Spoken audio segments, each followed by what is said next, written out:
Good morning, good afternoon, good evening, wherever you are in the world. My name's Jade, and this is How to App on iOS. And today, we're going to be hanging out with folkpunk. Folkpunk? Oh, yeah! Folkpunk! So kick back for the next couple of hours, possibly, and enjoy, because you're going to hear some great music and find out a lot about this awesome artist. And we're going to kick off with a song called Ride My Horsey.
Thank you very much.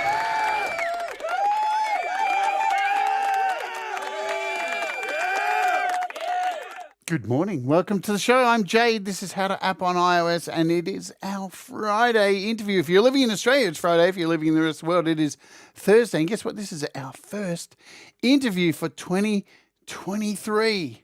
Oh, my Lord. It's been a minute since we had an interview. The last one was, who do we have on the show? Oh, yeah, Billy Gould from Faith No More. Who's that guy? So, welcome to the show, everybody. I hope you're all doing well out there in YouTube land and everybody's healthy and fine. And if not, hopefully the next couple of hours will relax you, grab a beverage, grab something that makes you happy and kick back because we're going to find out about this incredible artist that we have on the show. I want to welcome the Wart Warriors who pay $1 a month to be members on the channel. And if you have a look in your emoji section, Wart Warriors, you will find there today, there is a brand new emoji sitting in there. And where is it? Let me spam it myself. We got a folk punk emoji in there of him playing a guitar. It looks so small, you probably can't see it properly, but it is what it is, man. Emojis, they're cute, aren't they?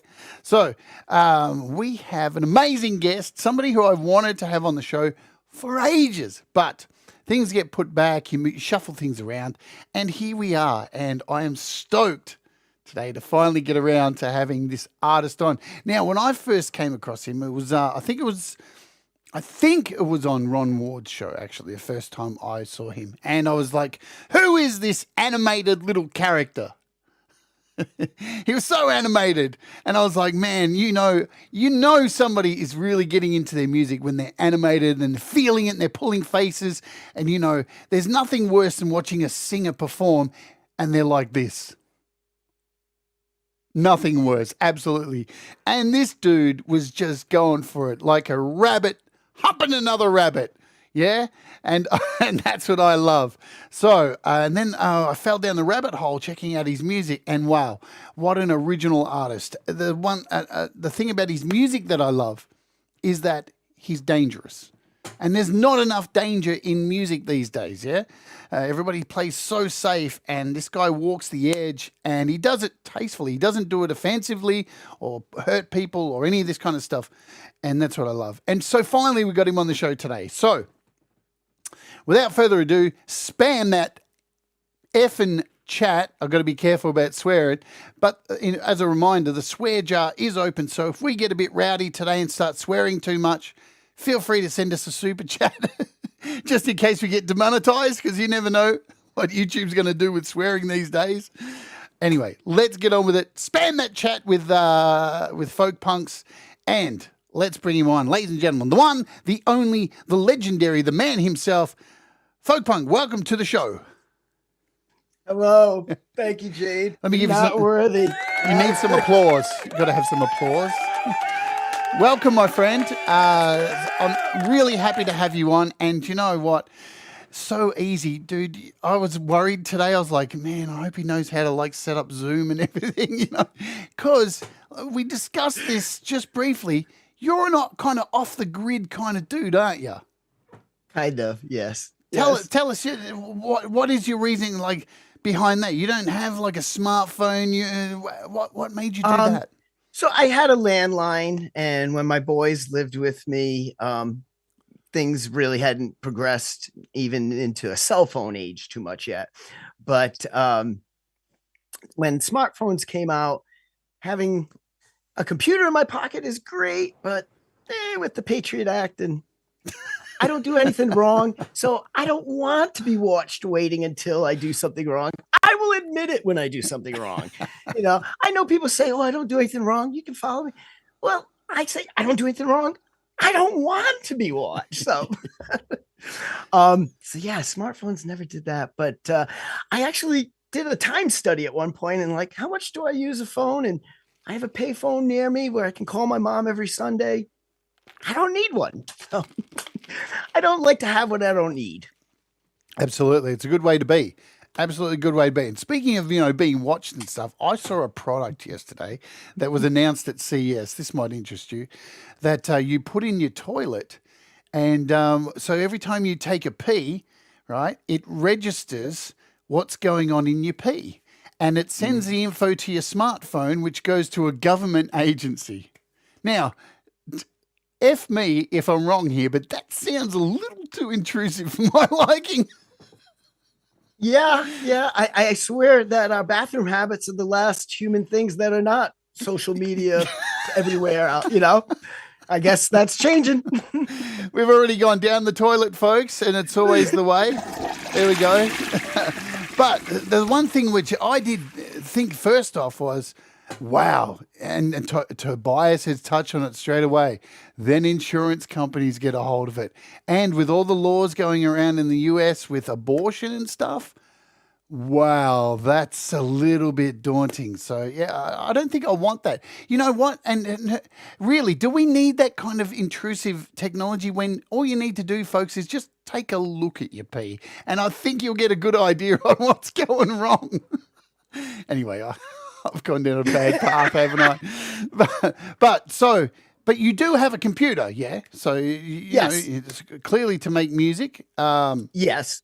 And I find it interesting because, you know, I have a phone. Obviously, I have an iPhone and I'm so iOS orientated, but I never use this thing as a phone. I never ever use it as a phone. This is my studio.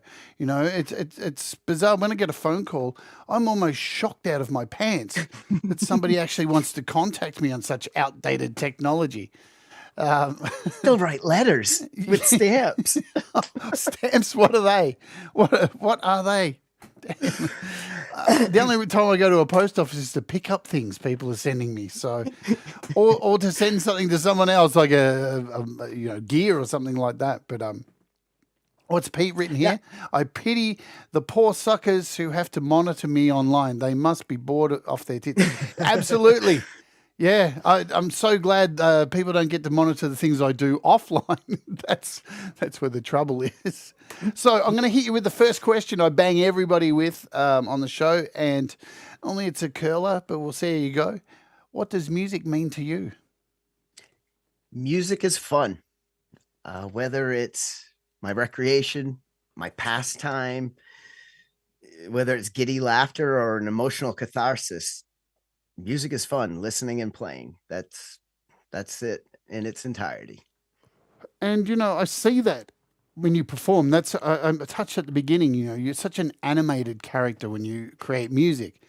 Do you look back at yourself and ever cringe or anything like? I do it all the time. So I it would be humble to say yes, but see, I like listen to my own music. So even like the old cassette tapes from 1982 that don't really even play anymore, I've listened to it so many times that to me that's how it's supposed to sound. So I don't really cringe.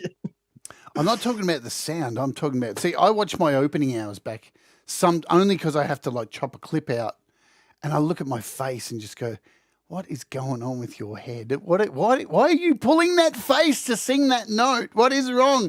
But, you know, I love that. I do get off on watching artists pulling crazy faces because it means they're in the moment. You can't hide the way you look when you're feeling something, yeah? I have to admit, I used to really knock G.E. Smith for that, especially when he was Right. opening with the Saturday Night Live band. And I came up in a time where it was boombox recording and then that. And the video recording didn't come along till later, so I never knew I was doing that. I love it. No, man, it's. I told you the first clip I saw of you is that one of the songs we're going to play soon, and you're just like, I'm like, dude, I want to jump out of my bed and scream with you. You got me so animated into it, and I love that. There's nothing worse than watching somebody who is just doing the motions, man. Because music's not about that. It's about feelings and joy, as you said, and you know, if you can't convey that to people, what are you doing it for? And actually, you know, I guess even if I was in front of a mirror, I close my eyes when I sing. So I'm lucky if I can get in the approximate direction of the microphone, let alone know what I'm doing as far as how I look. I close my eyes every time I look in a mirror. It's the best for the mirror, trust me. So, speaking of old tapes and old things and stuff like that, do you recall that the music that was played in your household as a little nipper growing up, and by your parents, and who were some of those artists? So AM radio. Yes. So the things that would have been on AM radio in the early 70s, I can remember leaving on a jet airplane, Dreamweaver. Oh, yes. I can remember in 76 when we drove in the two-door family Duster which 6 people were in from Rhode Island to Florida. We silly love songs played constantly as we were driving down there. But my parents had some music, like 45s, and I can remember my mom had Connie Francis stuff, and I took their Meet the Beatles. Sorry, Russ. I took their Meet the Beatles that was mono and was like that really thick, vinyl. They weren't, they didn't listen to a lot of music outside of like on the radio, or things like that. But they required that all of the kids in my family, I'm the oldest of 4, we all had to take music lessons. We all had to play baseball, basketball, hockey, Cub Scouts, catechism. we had a very involved parents in filling our lives with lots of good stuff, and I thank them for that. It would not have the things in my life now without that, and especially guitar. Taking guitar lessons when I was in 5th grade. I can remember starting my recording career because I would take the little cassette tape recorder, record myself practicing, and then just keep playing it back rather than actually practicing. So if my mom walked by, she heard that. But I thank them for that. And I'm sure at some point when I was 15 and my mom yelled down the stairs, "Stop playing that devil music," because I was cranking on the guitar, that they then regretted it. But it doesn't take long to go from acoustic to devil music, does it? Sometimes it's a blink of an eye, and then all of a sudden you're with the devil. How does that happen? It's like Dylan, at the folk fest. It's electric. You plug in and you got an electric guitar. Yeah, I can make sounds that don't sound like the other one did. Yeah. So, any of this music? So, has this music inspired you? The music that you create now? Is there any artists in particular from your childhood that you could you say compare with what you do now? Definitely not compare, but influence. Yeah, sorry, that's what I meant. The Beatles. I had every Beatles album as a teenager. Plus, I had traveled to the British Isles 2 summers when I was 14 and 16. Collected the British ones because they had different polyphone versus capital. 36 of them. So huge. Doors. David Bowie. I was a card-carrying fan club member of the David Bowie fan club in 1977. So those were the big ones. Bowie and the Beatles were pretty much the things that I would spin. Classic rock in general. But what about Jim Morrison? Man, I went through a Jim Morrison period where I thought I was the Lizard King. Oh, yeah. It's really hard not to get wrapped up and intoxicated by what he was selling, yeah? Ghost Crowd, The Fragile Child's Eggshell Mine. Yeah, yes. I remember as a kid, I went through this stage where I had a little voice recorder, and had this really long walk home from my first job, and it was really late when I'd come home, and I'd have this little voice recorder. I used it for like a diary. And then when I found the Doors, it became this thing where I just started espousing poetry, and I thought I was the Lizard King. And I found some of those tapes about a month ago and went, Jesus Christ, what was wrong with me? Oh, it was. I went to the college I went to my freshman year was a Catholic college. It had a seminary program, and it also had a radio station. And I would play the Soft Parade. And when I was back there in seminary school, there was someone who put forth the proposition, and they didn't say anything. So, do you remember the first album that was given to you as a gift, and the first album you purchased with your own pocket money? Christmas 1970. My parents gave me this little battery-powered turntable that had a plastic cover. It was like red and white on the inside, and you remove the top cover, and they bought me the Sesame Street album with that. Yes. And Oscar the Grouch song and all that. So that was the first record anyone ever bought me. And the first one I ever bought with my own money would have been my mom taking us to Garden City, and I bought 245s. Probably must have been 71 because it was right after when I had that little turntable. The night the lights went down in Georgia and the Monster Mash. The Monster Mash. You've outdone everybody who's been on here. they're my favorite ones so far. Even better than Frank Turzo's. That cracked me up. Yeah. Man, Sesame Street's gold. I don't think I've had anyone go back that far. That's perfect. And I think Sesame Street had probably just begun in like 69. So it was a brand new thing. Yeah. Yeah. Do you miss vinyl? Record. Do you miss vinyl? My vinyl misses me. Since I've discovered the indie music community, which I didn't even know existed until March of 2022, I have a huge vinyl collection, and folk punk original and vinyl is all I used to listen to.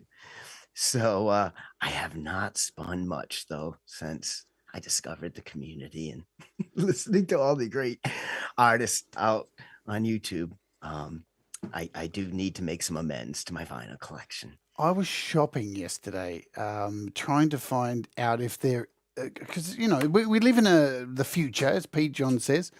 We got all these things now at our fingertips to make music, and it got me thinking yesterday. I wonder if right now, 2023, somebody's come up with a home vinyl cutting kit. You would have to think so. And you know what I found? Oops, wrong. The lathes. I found lathe cuts. This little thing. Look at this cute little thing. Mini record cutter lets music lovers cut their own vinyl in minutes. And watched a whole bunch of videos on people using this thing. And it is amazing. Aside from everything that you cut with it sounds like dog shit. It doesn't work at all. But the reason that is because music is now mastered and created in such a different way that the grooves can't manufacture sound, because we use so much bass in our music that if you try and replicate anything now, the grooves are too wide because the bass takes up so much of the grooves. I found this really interesting because I love mastering.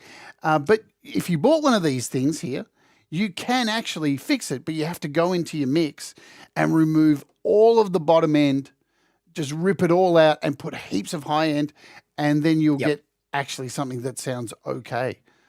What's amazing is I actually have had several lathe cuts made, one-offs. Right. And what sounded fabulous on CD sounded terrible on these lathe cuts. And the one lathe cut that I did, and I tried a couple different companies, the one that sounded the best was the one that didn't come off a CD that was done by my friend who has the master equipment and and I believe he actually was in the chat. I thought I saw Rustic Road. It was GarageBand 2 version that I just exported and sent as an AIFF file. And that sounded better, probably because the technology of that wasn't where stuff is today with what we were just talking about there in the new digital sample sound compared to what the vinyl needs. But I love vinyl. Yeah, it's to actually see someone, and there's videos out there if people want to go and look this thing up. I think it's called what is it called? It's called the oh man, why can't I find what it's called? It's called something. You'll find it if you do if you do a search for what I do, home vinyl cutter. But it really got me thinking about mastering, because where did mastering come from? And mastering was a completely different thing then. You used to master to vinyl, pretty much, to the lathe. And now we master to the digital distributor to make sure it has a certain LUFS amount, so it's all the same level. Mastering has changed so much with the technology. And back in the day, I'm sure you would have worked with tape as well, recording things. You still got tape mastered as well too, and I'm guessing that was mastered to a completely different standard than vinyl, as to CD, as to digital, because of those frequencies within the tape. And now I learned on, I think it was TC show, one episode where they were talking about the noise penalty stuff with Yep. YouTube and things, and how years ago things would be mastered at like -9, and now it's got to be like -14 or something. So very different. Yeah, the Just a few loudness years. wars. So the loudness wars happens when everybody was just going as loud as possible, and so they created a universal standard. But basically, the standard began for TV because adverts on TV are always louder than the TV show, and the Yep. television stations were like, "Hey, we pay you enough already, you MFers." For advertising, you need to turn down your sound because you're blowing everyone's heads off. And the advertisers were like, no, but that's how we work to try and suck people in. So they came up with LUF standard for TV, and then it looks like it's crossed over to music now. So You got to be able to still hear the commercial when you get up and go to the fridge. exactly, that's what they want. You're in the toilet, you can still hear, buy this product. Brainwashing us all to buy garbage we don't need, All right, so we've covered that. What about your first live gig? I'm intrigued. Do you remember who your first live gig was that you ever saw? The first live show that I live went show, to? yeah. Yeah, it actually was kind of after I had been playing for a while, and not including going to a friend's party and see that, but professional Jackson Brown at the Worcester Civic Center. Oh, Must sick. have been 1982, maybe. Sick. It was great because we had seats like behind the drummer. Oh, wow. But they did a thing where they all turned and they actually played facing us there for a while. So that was kind of cool. So they gave you a little bit of attention, then they went away. They did. I mean, the That's drummer nice. couldn't really turn too much, but but the rest of the band did. And it wasn't like in a round where they were spinning, but we just happened to have seats. It was probably like something to be used for basketball or something. Yeah. We happened to have How cheaper seats. considerate. It was Jackson Brown. Yeah, of course. Yeah, makes sense. Totally. So you talk about lessons. We'll come back. We'll play a song because we're at a halfway mark and half an hour in. So we'll play a song and then we'll come back and say hello to all these lovely souls who are here. 35 of you. Thank you for turning out. I knew there'd be a huge crowd for you because you are well loved. And before we go into the song, we talked about this at the beginning. Now, the first song you submitted to the Metalhead Hippie Show was the song we opened with, yeah? Yes. And tell us what happened when you sent that to Jeff. I was very green, naive. I had watched several episodes, but somehow missed the no political, no religious kind of thing. And, in a true punk fashion in that song, I take a shot at every institution out there from the church to government. So,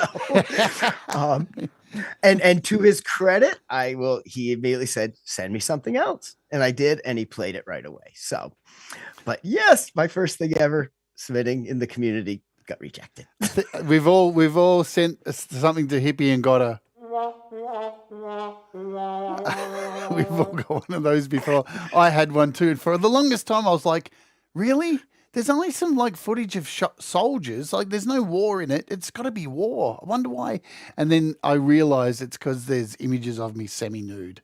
So, so I have to accept that. So the next video I sent him was a full porno of me. And that's why we're good friends now. No, that's complete rubbish. So I'd hope people would get a good laugh out of this interview at least.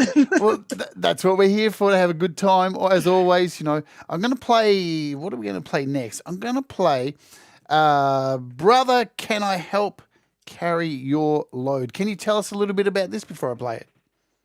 So we used to, as teachers, have 2 days off at the end of October every year. And in 2006, one of my brothers was running for a position in the city council back home in Rhode Island, asked if I'd be able to come out and help do lit drop. I said, sure. So we had Thursday, Friday off. So I was planning on leaving Thursday morning. And Wednesday afternoon, I got a call that his wife had picked up the kids at school, driven home. They lived right next door to her mom, spoke to her mom out the van window and collapsed on the steering wheel, and the van rolled across the street, and she was dead. Oh, shit. Like 34 years old. All three kids buckled into the thing, all the doors locked. Turns out, after like 6 months, what they found was she had had the flu about 4 weeks prior, and the flu virus settled in her heart and caused an enlarged heart. Oh, man. And so I had already planned to be out there. I went out there, and rather than helping him do a lit drop on what would have been their anniversary, I was helping him pick out her casket.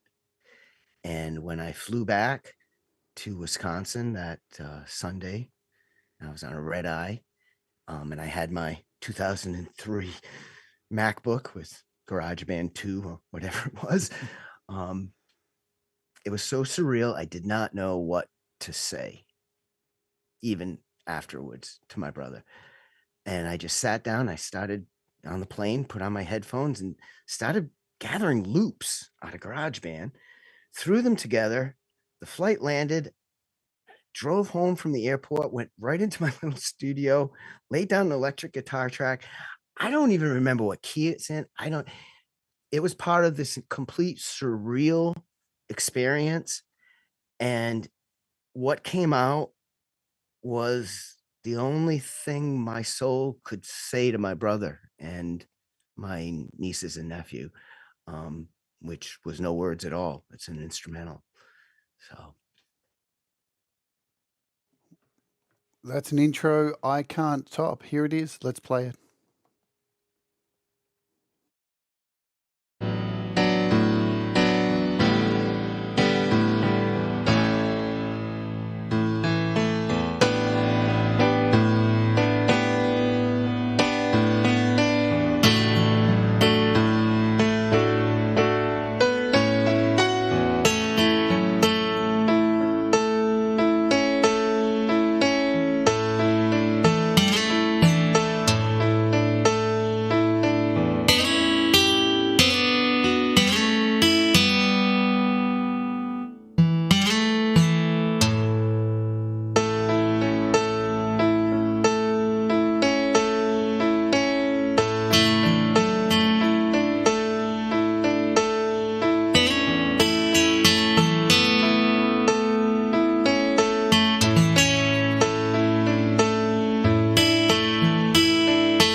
Wow.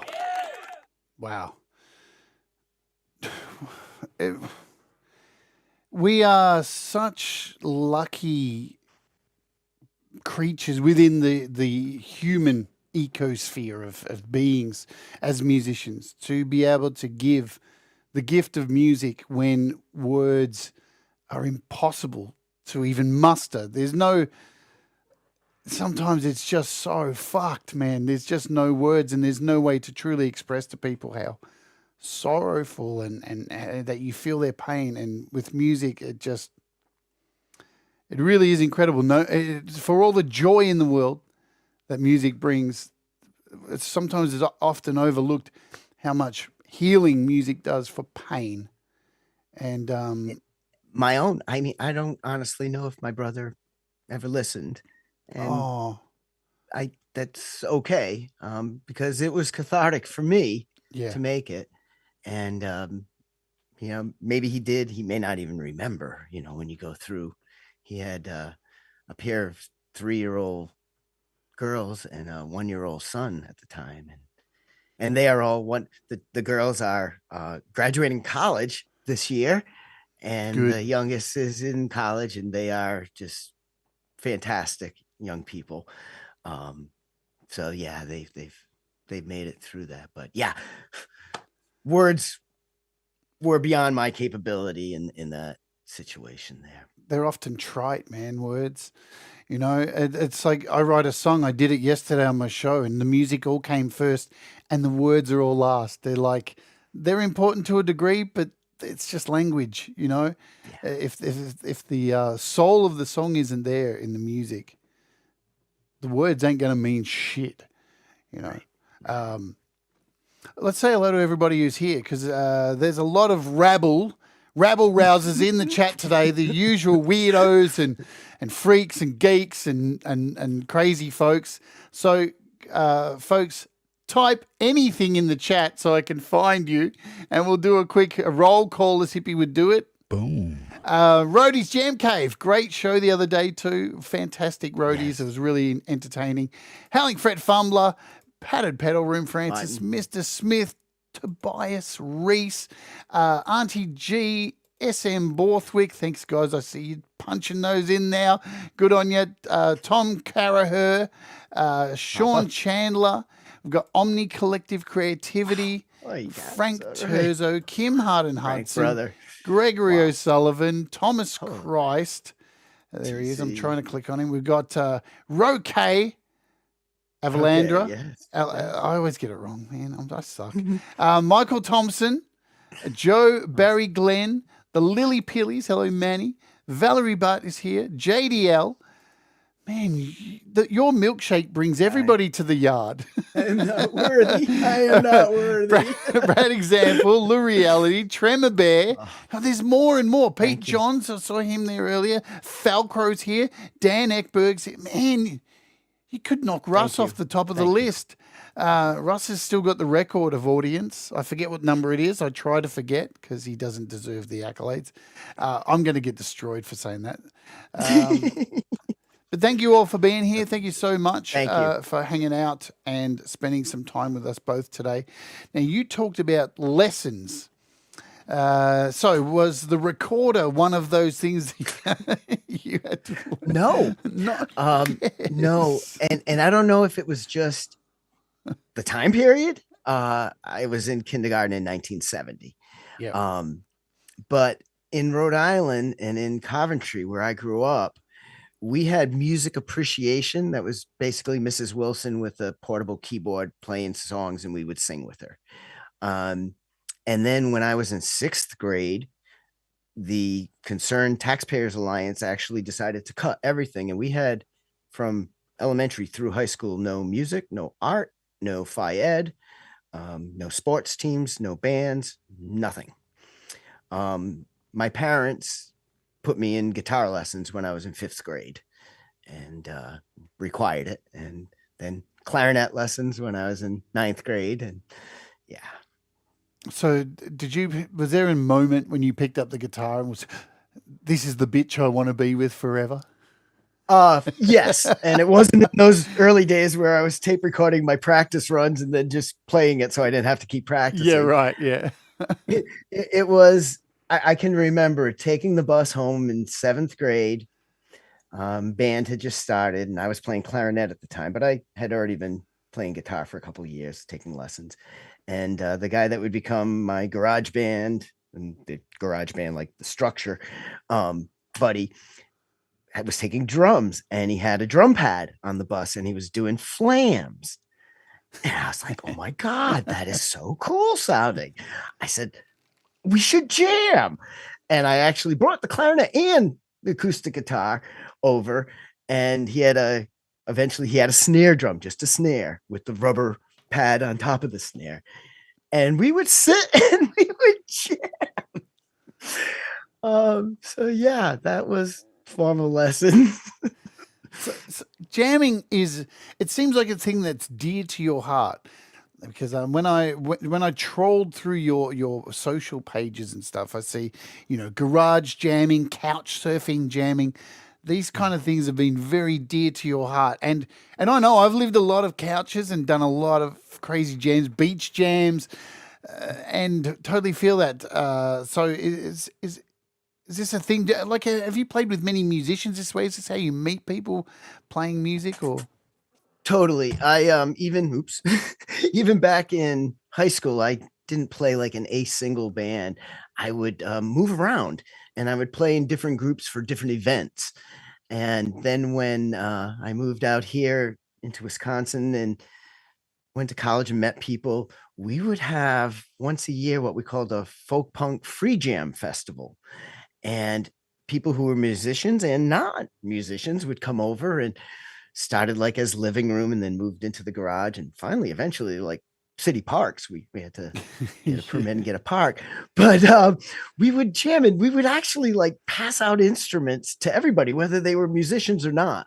Some would be homemade instruments and some would be just kind of like little tom-toms or something, and we'd encourage everybody to play. It was a live mic I did at college once, and actually put pieces of tape on the keyboard, and I had the song in the key of E minor, and I just had like E, G, B, D with pieces of tape, and asked the audience who did not play an instrument. And the guy who raised his hand, I asked him to come up, said, jam with us. Just press any of these keys with tape on it. And we jammed. That's so awesome. I love stuff like that, to make people feel included in music. So, all right, the $1 million question, because now folk punk is a style of music, and it's interesting because I go looking for you on YouTube, and of course you're not the first person that comes up, because folk punk is a style of music, and you have this name folk punk. What is the story behind your moniker being folk punk? So I first started using it 1981, 82, before I had heard the term at all used. And I did hear Beck use the term punk folk, maybe in 83. But we had tried different names, and there was a couple, Pegasus, which is where the Ride a White Horse came from, because we had a black velvet poster of a white stallion on the bass drum, and Ride a White Horse meant, ride along with us on the music here.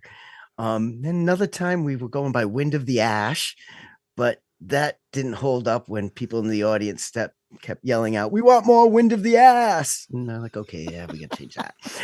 And folk punk was really a kind of a description of. I loved punk. I played bass in a punk cover band for a while when their bass player grabbed his middle drawer and moved to California from Rhode Island overnight one night, and they're like, "We need a player." So we basically did the whole Never Mind the Bullocks album, and I think one more song called We Are the League. We are the League. But yeah, I'm not even sure where this answer was going with what question at this point. I'm still lost on Wind of the Ass.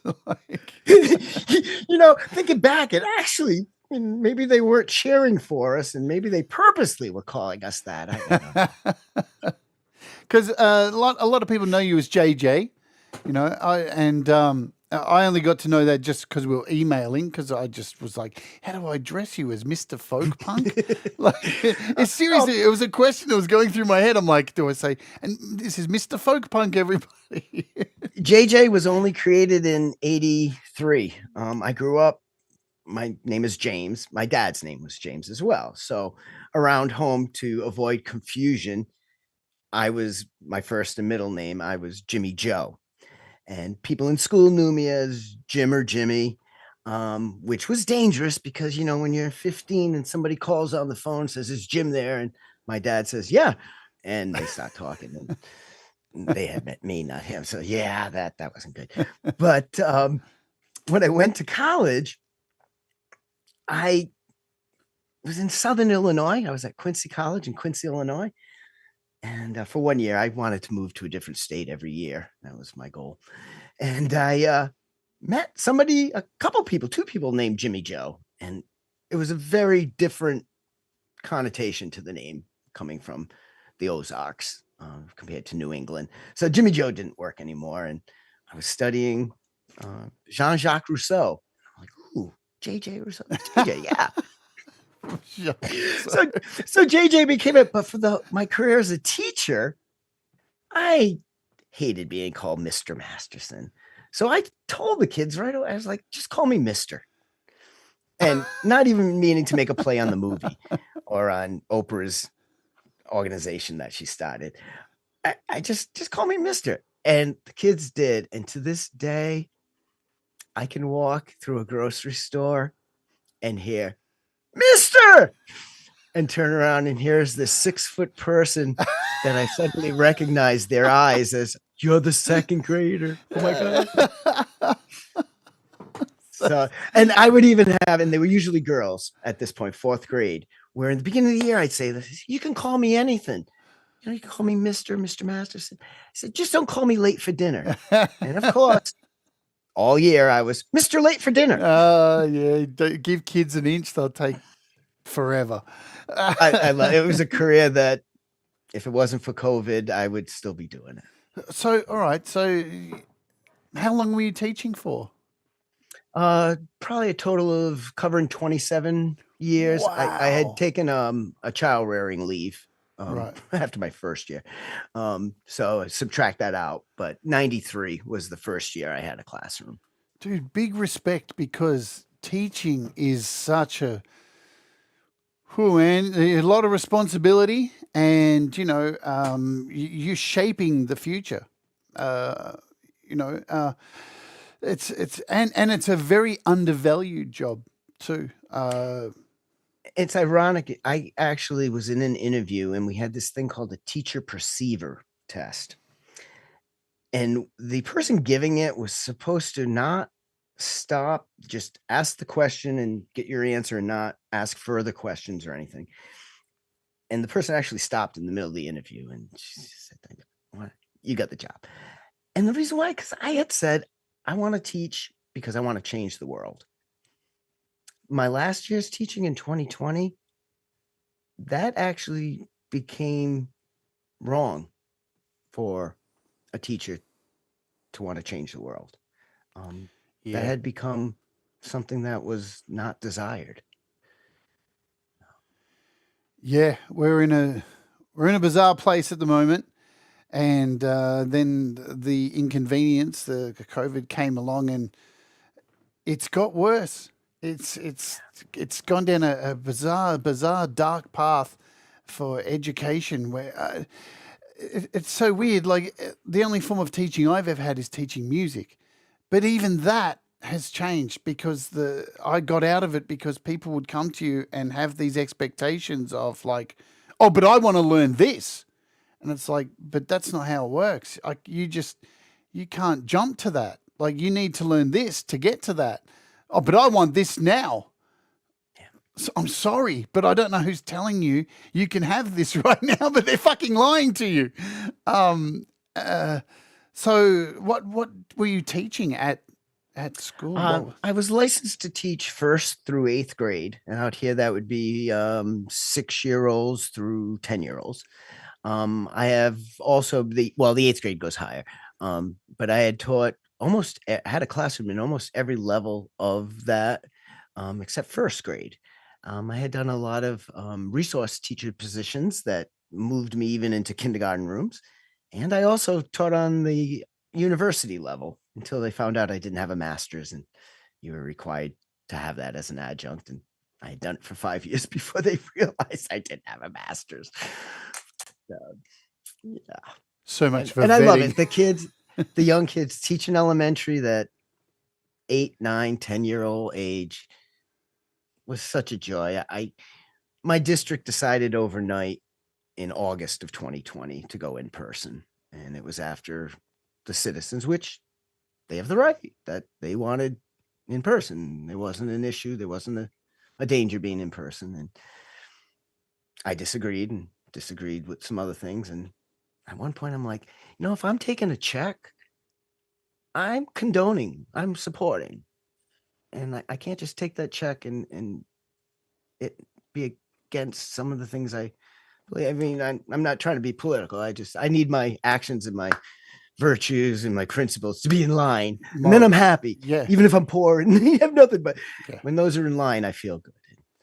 I needed them to be in line. It's interesting too, seeing the way that people are looking at teaching. Man, these interviews always go down paths I never expect, and I fucking love it. I had no idea you're a teacher, so now I'm all excited, But we're looking at this world at the moment where people are like demanding that, but children need to be taught this. And it's like, listen here, parents, if you think that's what children need to be fucking taught, you start teaching it fucking home so the kids aren't assholes once they get to school. Seriously. But the kids' minds are so open to so many things, right? That they so need to be let to explore everything. Instead of, there's so many parents, it seems, out there these days who are like, no, my kids need to think this fucking way. And any teacher who puts any other idea in there is insane. It's like, you really need to lose your kids. Is it frustrating dealing with parents? I had a parent come in a couple months before we shut down because of COVID, and he said number of parents are concerned because the kids are talking about social studies at recess and at home. And I actually laughed because I thought he was complimenting me. And I was like, oh, that's okay. Thank you. But no, he was upset. Man. And I did not want to get confrontational. I don't want to disrespect someone else's worldview. He was in a full dress military uniform, and it ended by me saying, hey, I know you take an oath when you become an officer to uphold the Constitution. And I'm just trying, like in the first sentences, the preamble, for a more perfect union.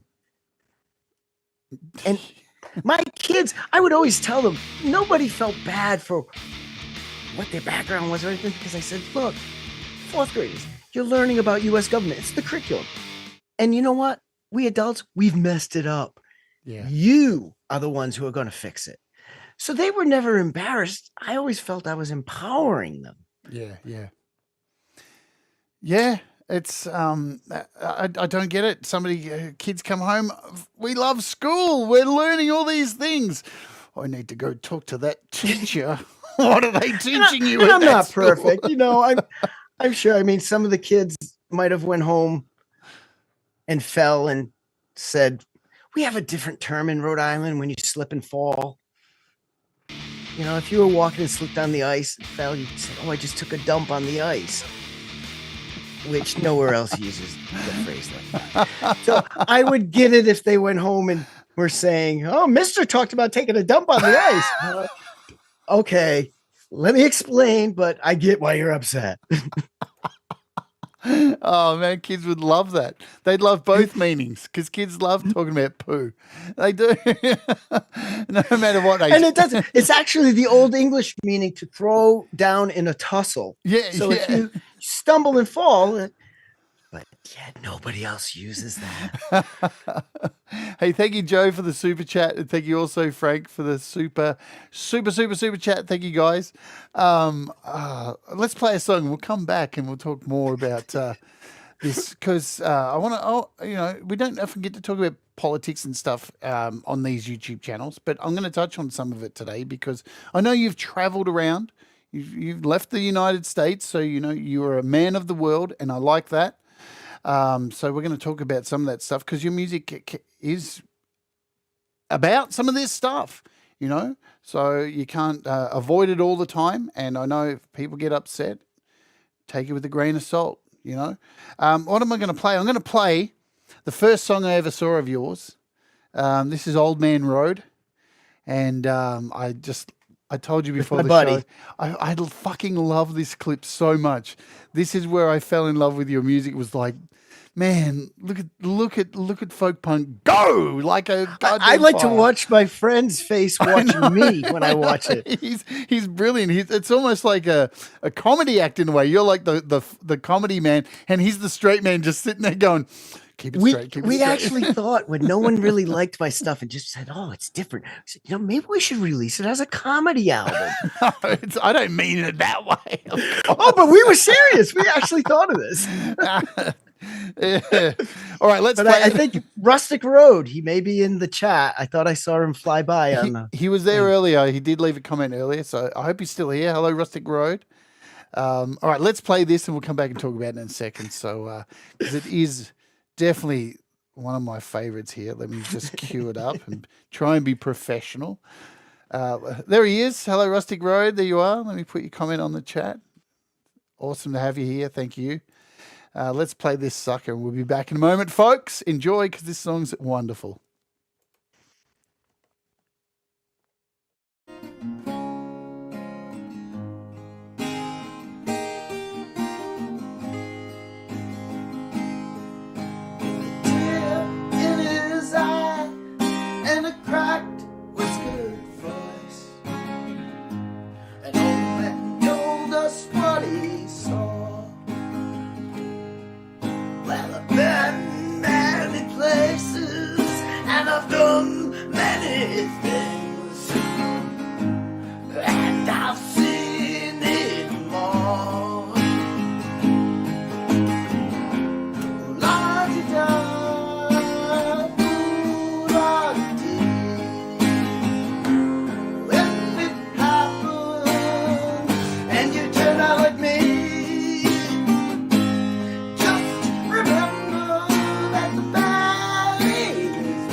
Became a crowd.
so good. Cool. Very cool. And couldn't do it without my buddy there. yeah, you guys work fantastic together. And it was interesting to see there. When I first heard that, we talked about this before. I was like, dude, this guy is giving off massive John Frusciante vibes to me. And even Cold Acre wrote it in the chat there. He's like, this is John Frusciante, minus the heroin addiction, clearly. But that dude sings with passion as well. And you reminded me of that, of John, when the first time I heard that. Thank you all. I just want to remind Brad in the chat, if you can see, he gifted 5 memberships to people. So I think they're still available. So the worst thing is about these gifted memberships, folks, is that you need to click on the little banner and you can get one, but it doesn't work on mobile. So if you're on a desktop, you want to get a Wart Warrior membership, scroll up and find that little banner that's up there. It's a big green banner, and just click on it. And I think you've got to allow accepting gifts. I don't know why YouTube do this. They say we're going to add memberships, but we're going to make every single person first accept that you're going to take memberships on every individual channel. What a pain in the ass.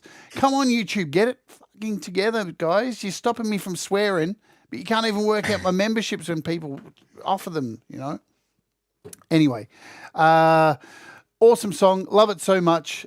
Just scroll up, guys. You'll see it. It's a big green thing and you'll find it. Scroll up in the chat and you'll see it. But you've got to be on desktop to get it because Brad's paid for them. They're yours to take. All right. So where do we go from here? Gigs. Let's talk about gigs. So you're hanging out with all these people. You're young. You've learned guitar. You're couch surfing. You're playing all these kind of garage situations. Were you a gigging artist? Was it something that you played venues or anything like that? No, and especially if gigging means paid. No, no, it doesn't mean paid, because even when you get some money, it's never enough. So, but performances, parties, that kind of stuff, they're gigs too, Yeah, I would do events, so parties, and maybe like 1 or 2, and there were a few places. We had some coffee shops here in Racine that we've done a number of shows at. So those kind of venues as well. It was always something that we would get people together, not as a weekly practice band, but send them a CD and say, okay, here are 20 folk punk songs. We're going to do a 20th anniversary show at a park in 2 weeks. Maybe have a rehearsal the night before, but a lot of travel is involved. So sometimes it was more like, all right, here we go, and just remember what you heard on the CD. And we would play a show. And actually a lot of those are up on my YouTube channel. Live Folk Punk album up there would be all the live stuff. And I have put links in the chat too to your SoundCloud, the Facebook, YouTube, and there's something else I put a link to that you gave me, and I can't remember what it is now. It's something. It's I know I'm working on a Bandcamp, but I don't think I sent that because I haven't finished it. I know I put 4 links. I need to look at hang on, I've got the description right here. I can check right now. But folks, you can go there into the description, and we have SoundCloud, Facebook, Slaps. That's what we've got. So Slaps there as well too. Now, there we go. So Hobbs got a gifted membership. Well done, Hobbs. Well done, Hobbs got one. So he worked it out. So if Hobbs can work it out, you can work it out too. All right, so let's go back to what we discussed before we went to that song. So political stuff. What is the driving lyric of your material overall? Is there a theme, or does it change? It probably changes by event or situation. I think there might be a common thread of institutions being the object of criticism, shall we say, because whenever people try to take an idea and put it into human hands, it's no longer just an idea, and that's where all the flaws come. Because we're not perfect like we seem to think we can be. Far from. Yeah, and perfection. It's It's not really a thing that exists, is it? If you really want to, I don't know. I don't think it exists. Yeah, I mean, there's nothing wrong with pursuit of perfection, Yeah. pursuit of excellence. You just realize you're never actually going to get there. So I think there are moments in life that are perfect. Yes, Where yeah. things happen and they just the way they happen that it's perfection. But that minute that afterwards is normally not going to be perfect. Perfection's fleeting. And again, like in a moment or something, that's almost beyond it being in human hands. It's just a moment, and we haven't had time to mess with it yet. Now you've traveled outside of America, so and I've lived in America, and we talked about this before, and I love America so much. And it's just like every other country. It has amazing highs and there's little pockets that are shit, which I wish I could stop. Here in Australia, incredibly racist people in parts of Australia that really need to stop. But what I noticed when I lived in America, a lot of Americans haven't left America. Yeah. So they don't have a perspective outside of America. And this goes for many people in many countries the same. So I'm not just singling out America in this. When you left America for the first time and looked back, what did you see? I knew how fortunate I was as a world citizen to be a citizen of where I was born, which is a whole nother thing of how I don't know why anyone can't be in any country they want, because we had no choice of being born. We should be able to choose where we live. But anyway, I went as a 14-year-old. I had saved up from a huge paper route, like 150 customers a night. And I saved for like 2 years, and I had enough money to buy a ticket. I knew of one cousin who lived in Cavan City, Ireland, my cousin Bridie. She had come over in 76 for a visit, so I had met her once and somehow convinced my parents and had them believe that I was just going to be staying at Rose Cottage with her for 6 weeks. But I got there and discovered I had relatives all over. And as an American with an American passport and money, I was, as a 14-year-old, traveling across the Irish Sea. I went that. I don't think would have been the blessing somebody in another circumstance in another place would have been able to have. So I do credit that for where I grew up, where I was born. Very fortunate. Lots of things that aren't right, but I love the opportunities that I was able to have here. And if I could, everyone should be able to. And then this would be as great as we could be. Absolutely. When you did all that, which blows my mind, man, that you it blew my parents' mind. Oh my God. Oh my God. I bet that was I grew up in Coventry. I made a phone call back home, which was a wild experience of doing international calling in 1980. But I made a phone call from Coventry, England, where I discovered I had cousins. And when my mom picked up the phone, she said, hello. I said, hi, this is Jimmy Joe. She says, where are you? I said, Coventry. And she's like, what? When did you fly back? I'm like, no, I'm in Coventry, England. And then it was like, England? Where's Bridie?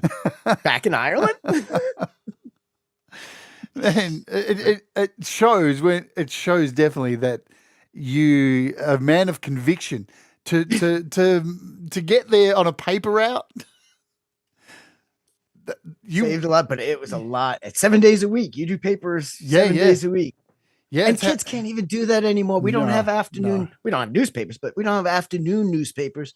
After school for 3 hours, I'd just kept me in shape, kept me out of trouble. Well, gave me money to get in trouble, but it was great. It was awesome. And that's not an option for kids today, really. No, it's not. Yeah, I got my first computer from a paper route, and so many good experiences. Because here's the thing. Now, you're a teacher, right? We're not taught these valuable things about money at school. Unfortunately, there's so many things that we're not taught, and so many people fail when they get out of school just with day-to-day living of paying bills, responsibilities, because that stuff's not taught. And one of the things that paper route fucking taught, I don't give a shit what anybody says or how old I sound, it taught you to manage money from a really early age and focus on saving for something without having a parent or going to the bank for the first time, having the bank manager put $1 to start you off or any of that. You had to do it. You had to be, and fight for what you wanted. And I can see people agreeing in the chat. It's a different time now. We don't have these added cool little things that help us get responsibility. Well, just as a kid, I started doing it when I was 11.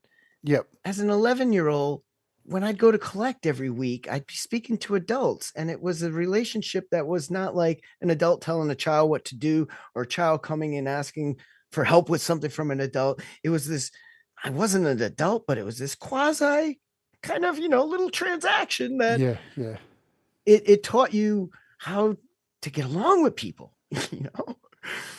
Yeah. Taught you how to be a human. A human in this construct that we are born into. And, I used to love my paper round too, because every morning there's this wonderful little plum tree that I would drive past. Oh, damn. And I would sit down and take a break and sit in the grass and eat these delicious plump red plums, thinking about the computer I was about to buy in 6 months' time. Yes.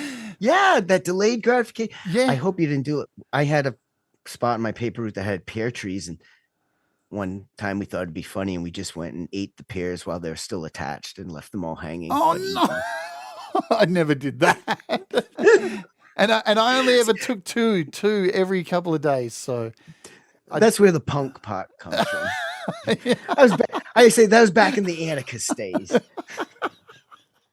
Oh man, you need to release an album cover with a tree with eaten pears on it. Call it The Rebel in Me. That's awesome. So being a teacher and going through all the COVID stuff and having to leave that behind and all of what's going on in the world, do you see us coming out of this place that we're at the moment? Because this isn't an American thing. Like, too often we look at America for everything and go, oh, look at America, they're crazy. This crazy stuff's happening everywhere. This fascism is everywhere we seem to look. The negativity, and everyone's really focusing on all the negative stuff and forgetting that there's some really great stuff going on in the world. Do you think we're going to be able to see past the blackness at some point? Yeah, because of this. Everyone who's watching right now, this community is the model of how the world, how the globe, how people with different backgrounds, different pursuits, different worldviews work together. Yeah.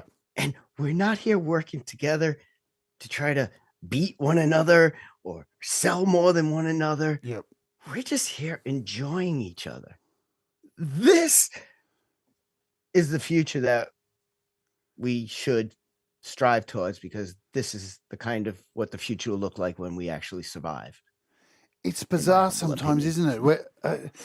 I wake up every day and my world is these people, all of you. And I feel like sometimes I'm very, very, not sometimes, all the time, very, very lucky. And even when I go outside just to go do something, go to a shop, I look around at everybody sneering and I'm like, is this what's going on outside these doors? Yeah. This is why I don't want to leave. Social media gets flack for a lot of things. And I mean, there's the whole dopamine effect, which I don't even go into that. That is a serious thing we've really not thought about. But this is an example of how this technology can create a community for good. And I sound like the classic hippie that I really am, but no, it really is.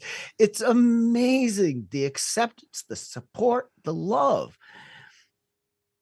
and the talent and the commitment to craft that other people I see blows me away. This is going to spread into culture. The way music always has, because it's entertainment and that's part of everyone's life, and it comes in. Yeah, this is not like radio in the 80s, 90s, and that was not good for you. So I think we will survive, and how is through mechanisms like this. Yeah. Yeah, and I'm just going to quote something from your little bio here on your YouTube channel. To complete and utter amazement, songs were heard by some and enjoyed.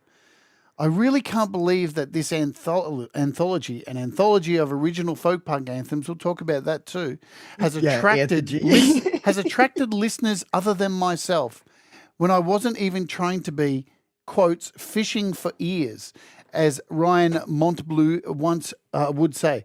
Thank you so kindly for checking out the folk punk. When you found YouTube, did you expect to find this? Oh my God. I want to give props to them. I had never used YouTube for music. I mean, occasionally to find something or whatever, but to listen regularly as a place to go for my music. I had my vinyl. I had my folk punk. And probably in February of 2022, I came across an artist named Nolan, Nolan. And she's been around the community, so people probably, and if they haven't, they should definitely check her out. Not only was she doing stuff that sounded like, wow, that's like folk punk with somebody who can really sing, but she was making these videos. And I looked in her details and I was seeing that she was getting these clips from like Pixabay and Pexels. And I'm like, what's that? And I went and looked at it. I'm like, so these are free, royalty free, use free stuff that. And I had put things on SoundCloud because my CDs and cassettes were wearing out, but it was like 35 songs that were all I could put up, and I hit my limit. And then I saw that. I said, I could do that. So Nolan was the one that got me to not just watch and then like, oh, I'll watch some others. Oh, what's this? Where the cactus grows? What the heck is this?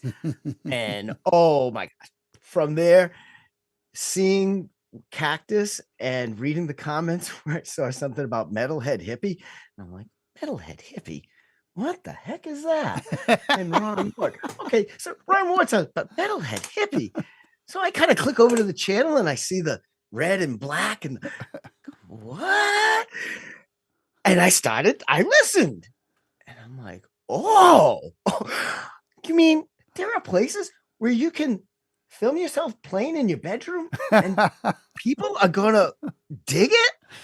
Yeah. No, it can't be. So I sent something in and I got rejected. So I'm like, but then he picked something out and then I put one on, and I had discovered first Jeff and then Ron, and it was through Dom and Naya's description.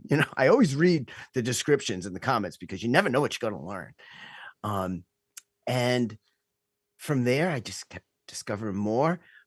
Discovered TC show, and I had, honestly, this was like March or April, and I started my landscaping second career in April, and it was 7 days a week. And I would come home, and at 57, after pushing a mower for 7 hours, I would just fall asleep. So I didn't have time to investigate more. And I had heard of your work, and I heard of Pete John's work. So that was on this off season to check out stuff. But unbelievable the amount of stuff. And I've heard other people say the best musicians you never heard of. And that's what all of this stuff is. And even the production values. I mean, okay, folk punk aside, I'm a boombox recording guy, but there's stuff that you could not tell it didn't come out of Abbey Road Studios. It's great, isn't it? It just is amazing. I feel incredibly blessed being a part of this and listening, not seeing so much. Well, yeah, video clips change too. People get better at everything. And just seeing people are so hungry. That's what's exciting. Music for a period. I always think about music in decades, yeah? And the 70s was, drug-fueled Blur change, but it was all about change and we can make things different. And then the 80s come along and it was all about cocaine and excess and Hulk Hogan with feather boas, and everything was just excess, ridiculous. And it's so funny too because everybody was so camp back in the 80s and nobody batted an eyelid. Like Boy George and everyone was like, yeah, he's gay as hell, who cares? And then the 90s come along and there was this huge come down from all the coke, and it was the big heroin decade and angst, and everybody was pissed. And then 2000 was nothing to me. It just lost everything. All momentum seemed to be gone, and no one cared anymore about music, it felt like. And now we're seeing here that there's this care. Everybody cares what they're putting out. Everybody's so keen to put something together with somebody else and help people grow. And that's what's really interesting about.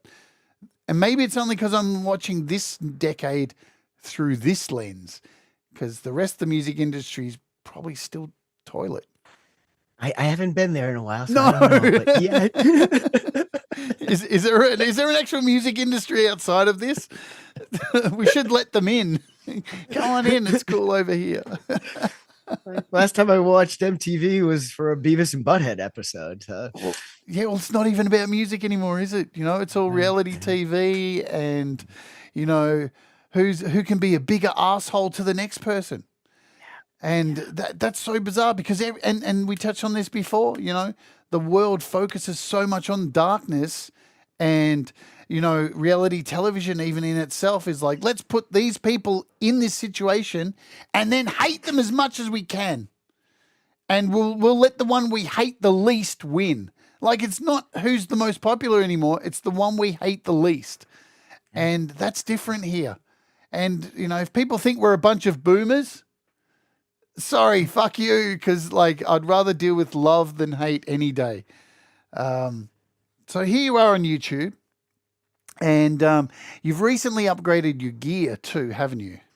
Yes, yeah. I just like 6 weeks ago at the end of the landscaping season, picked up a refurbished iMac, so I'm now able to be running Monterey as an OS. No more OS with my other ones were animal name OSs, so you can tell how old that was. And how's that been going for you? Oh my God, it's overwhelming. It's overwhelming. The last song I put up, I recorded it on Christmas night, and I had this new equipment.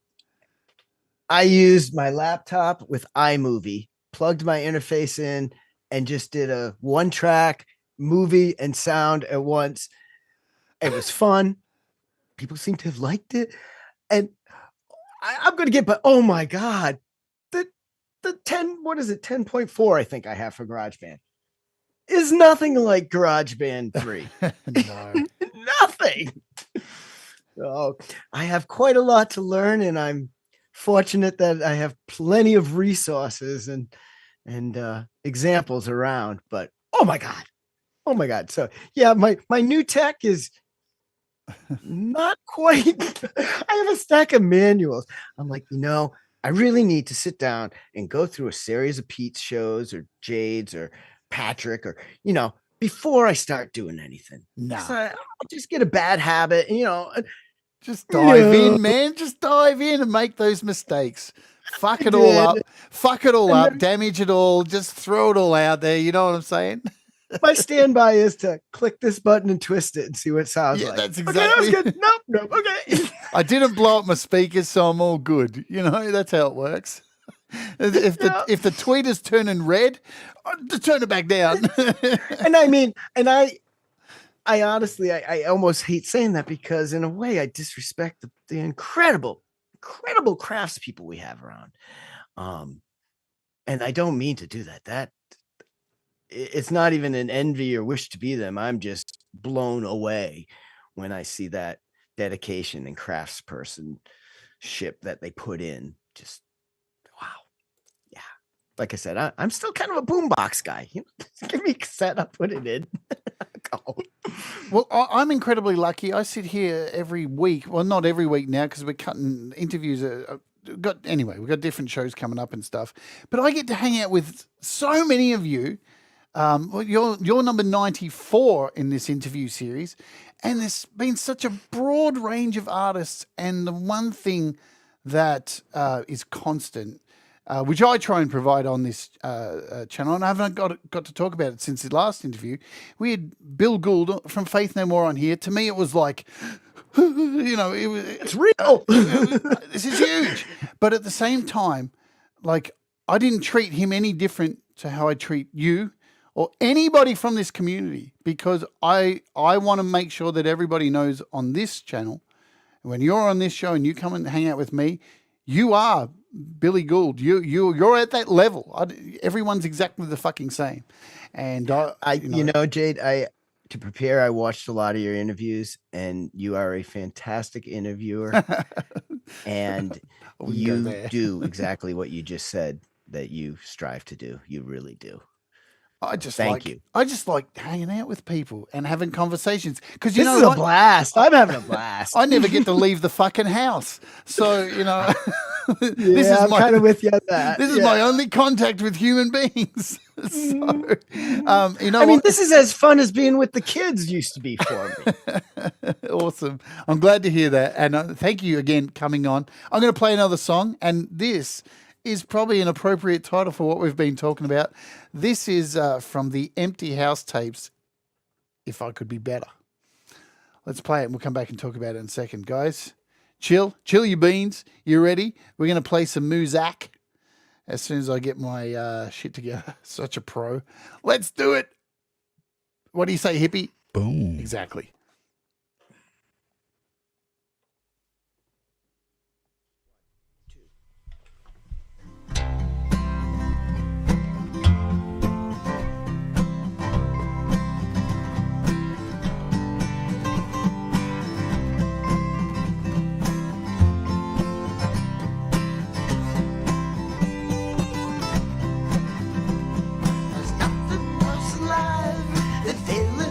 Tried, give it all you got and shit gets by. Oh, I would pull that skies above. I would bring in all my love. I would be better than before. Oh, come back, baby, you know I wish you would. Come back, baby, it could be so good. For why still me do? I would pull that skies above. I would bring all my love. I would be better than before. Oh, do I love you more than me, or love me less than you? I guess it all comes out in what I do. Oh, I would give my life for you and love what I had to do. Then I'd be better than before. Oh, come back, baby, you know I wish you would. Come back, baby, it could be so good. For a while you still be do. I would bring out skies above. I would bring all my love. I would be better than before. Oh, I would be better than before. If I could be back to that I've had before, I would pull down the skies, love. I would bring in my love. If I could be back to that I've had before, I would give it to you. I would give you it all.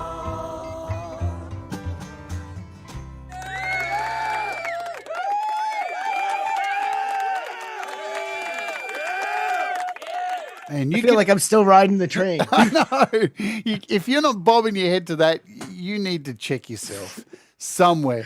There's so many channels here on YouTube of people like telling you how to produce like a pro and how to do all this and how to like make your sound amazing and how to use compression and all this shit. And you can take all that stuff, right? And you can learn it all.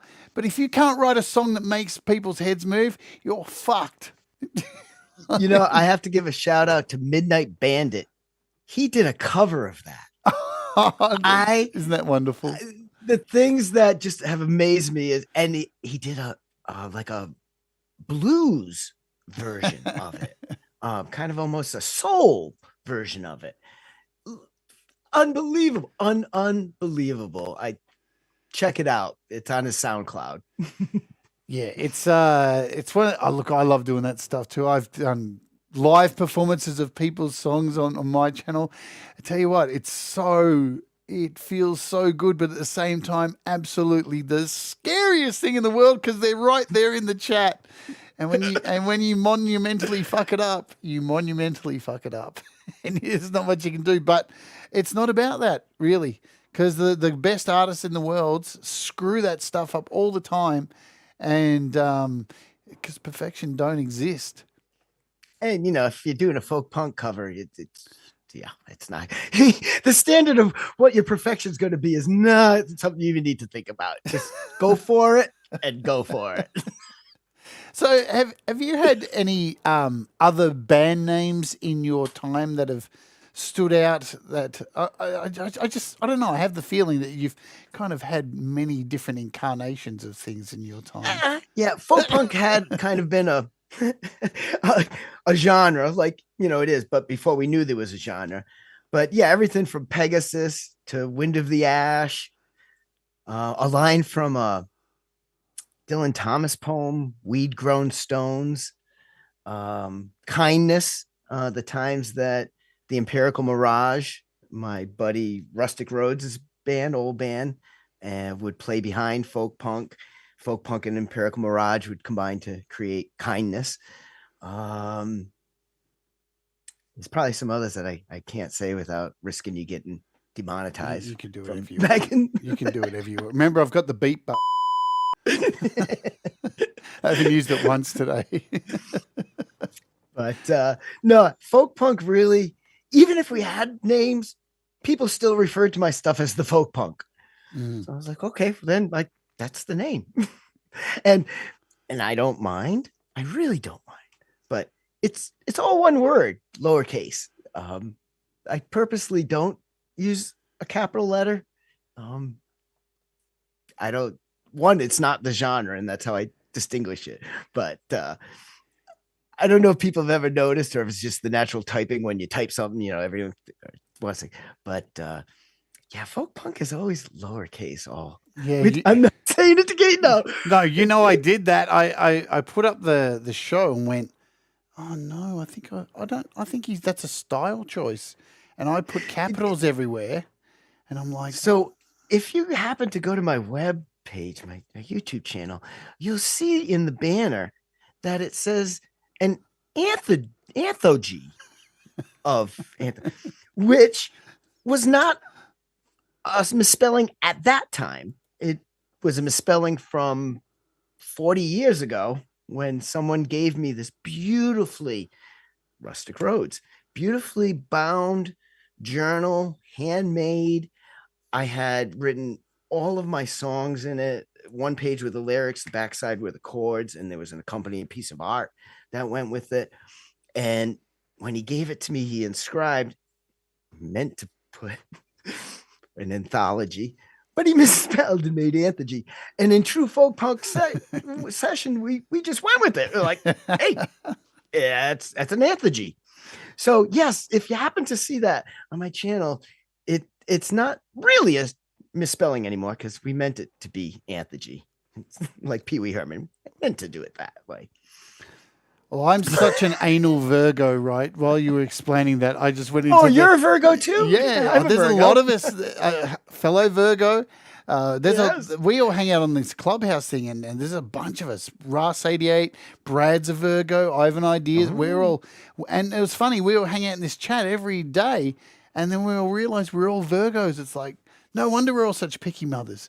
So I think Papa Tom's a Virgo too. all right, Virgos unite. But while you were explaining that, then I just went into the description and changed all of the folk punks to lower F. No, I did not mean that. No, that's not you. That's not you. That's me because I'm such an anal Virgo. I'm like, oh, I can't have that. Got to fix that before the show's over. You know. I guess I'm one too for mentioning it. But no, I'm glad you did because I did think about it. I went, oh man, is it a style choice? And I should have asked because normally I would. Manny's a Virgo too, so we've got lots of Virgos. Falco's written here, I agree with Michael Thompson.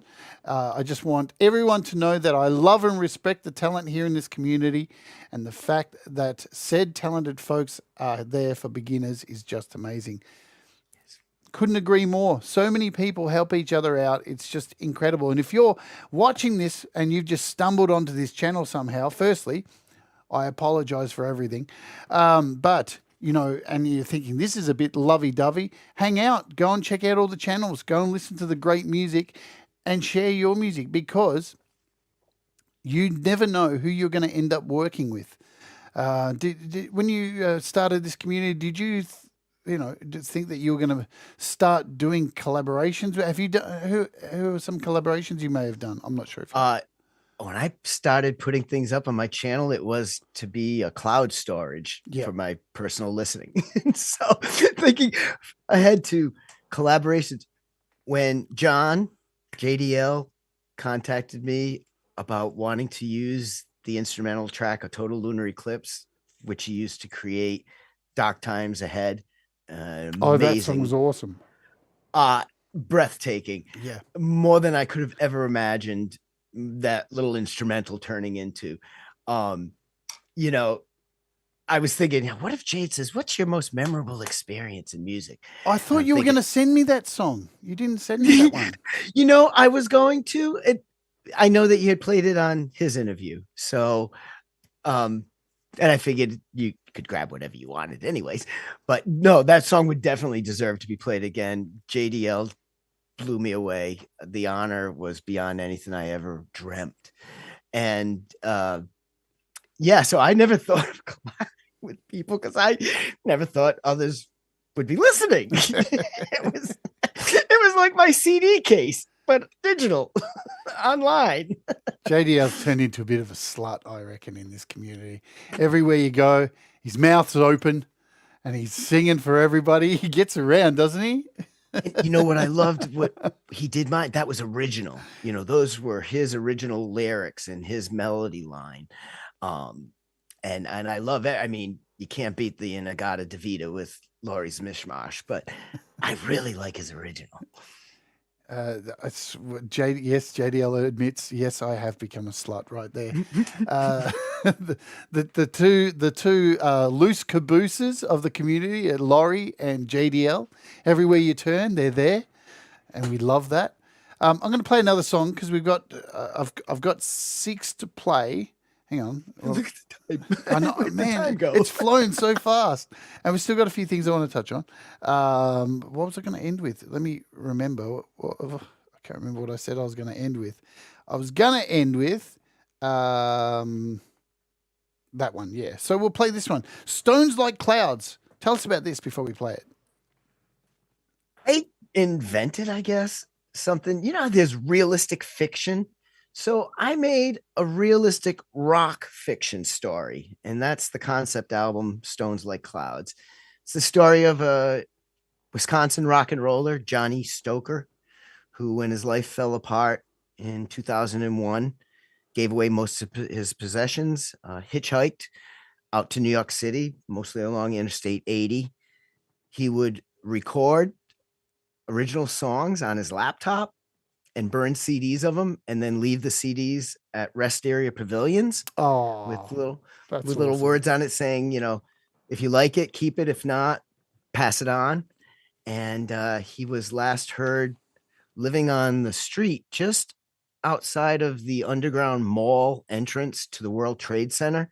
And if you had ever been there when it was there, the public restrooms, you actually had to go underground into the mall that was under the World Trade Plaza. So that's where the story has him last being seen, and his journey happened in the first week of September, second week of September in 2001. And I always wonder when they talk about that day and all the people lost, do we know if there are any homeless people that were lost and killed in 9/11? I don't know. How would we know? Don't even get me started on that. So Stones Like Clouds Yeah. is that. It's Johnny Stoker's last album that he left, and those CDs made it back to Wisconsin eventually to people whose addresses were on them, and the Friends of Folk Punk got together and recorded over them. That's the story. It's, as I said, realistic rock fiction. Think The Wall. Let's do it.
Wow, that was fucking awesome.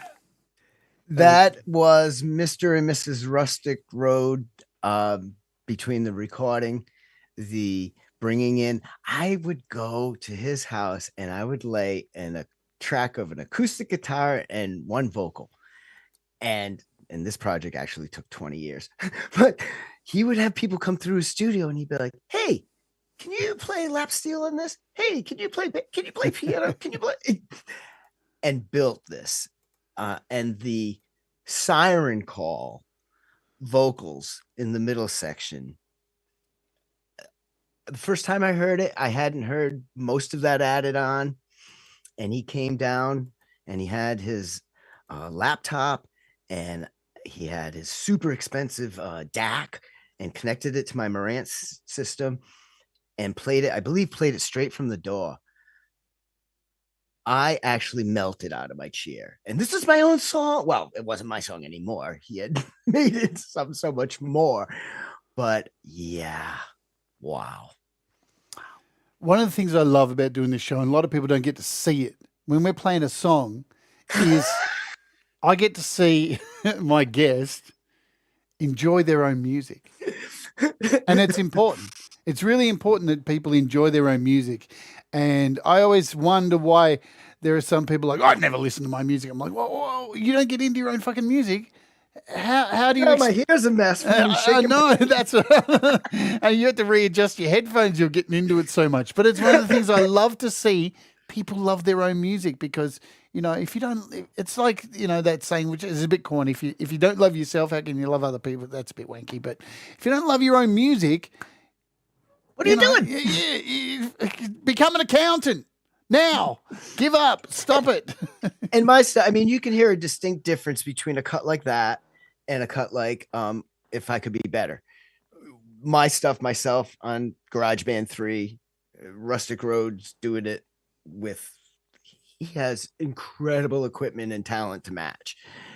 And then getting all of these people on there that when you say listen to your own music, there's so much new stuff that I could never do and only possibly imagine to describe to him that this isn't like listening to my own music anymore. This is listening to something way bigger than my own. So. Yeah. And you touched on homeless people there, and I'm going to bring it up because, we live in a world where homeless people are looked at as vermin.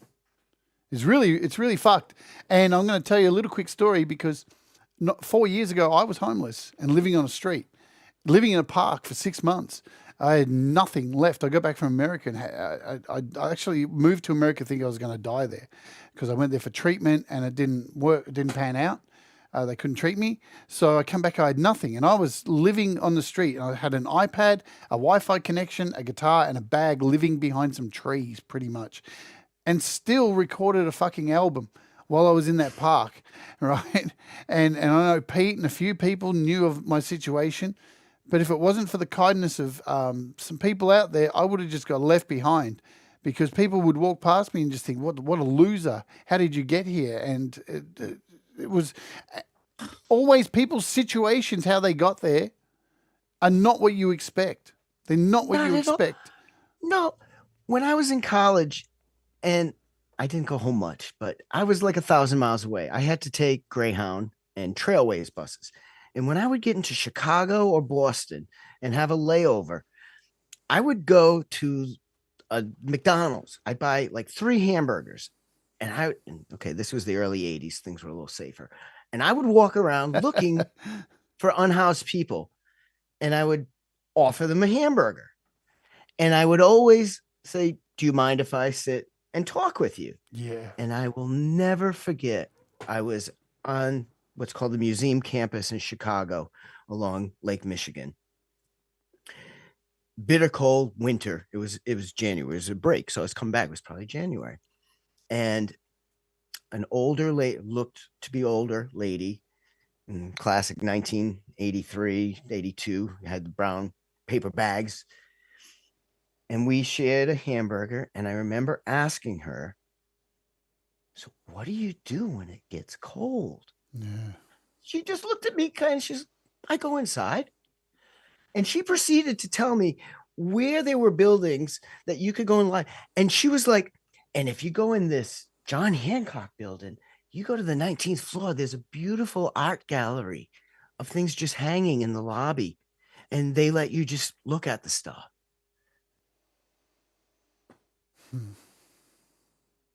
Unless I had sat and talked.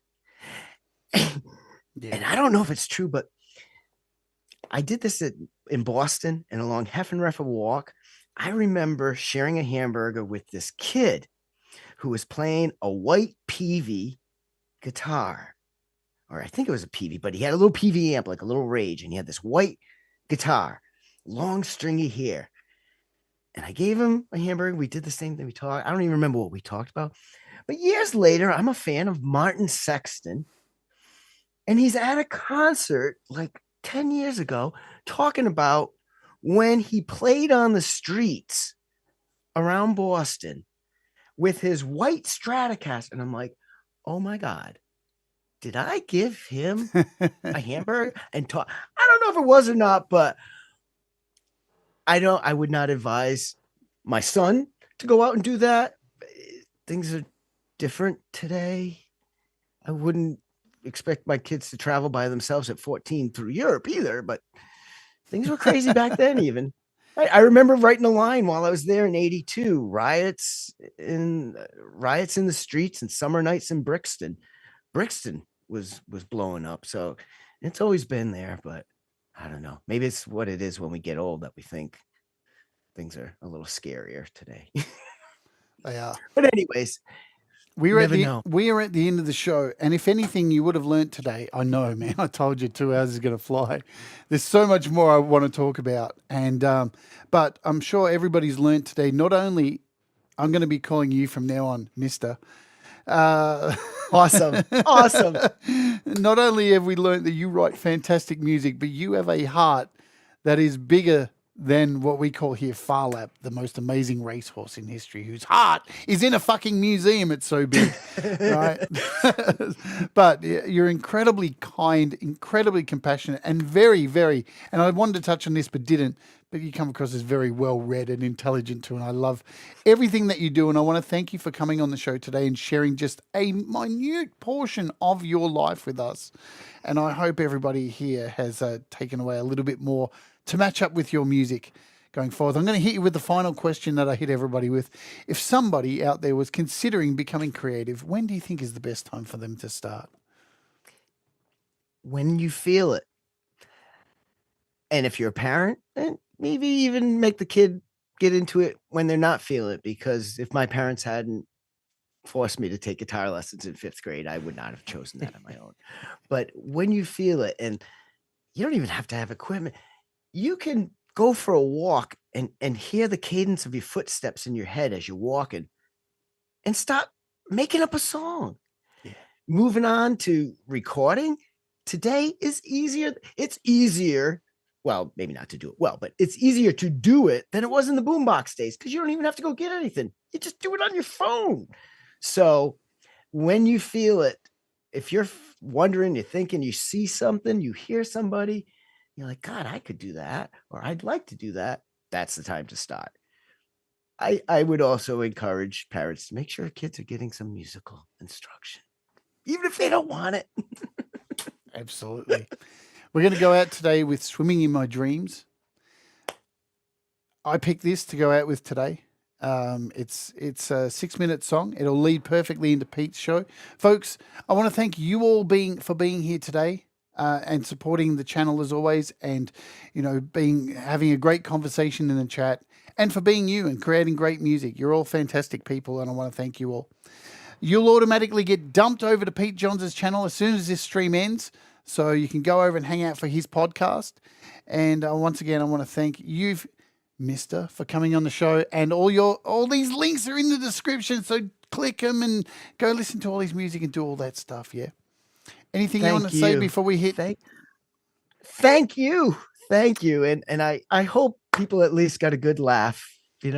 We all can use that. And if I help bring that to somebody for a minute or two today, I've had a successful day.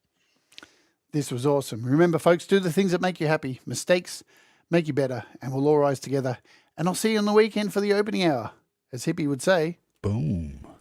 See you, everybody. Bye.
phone call.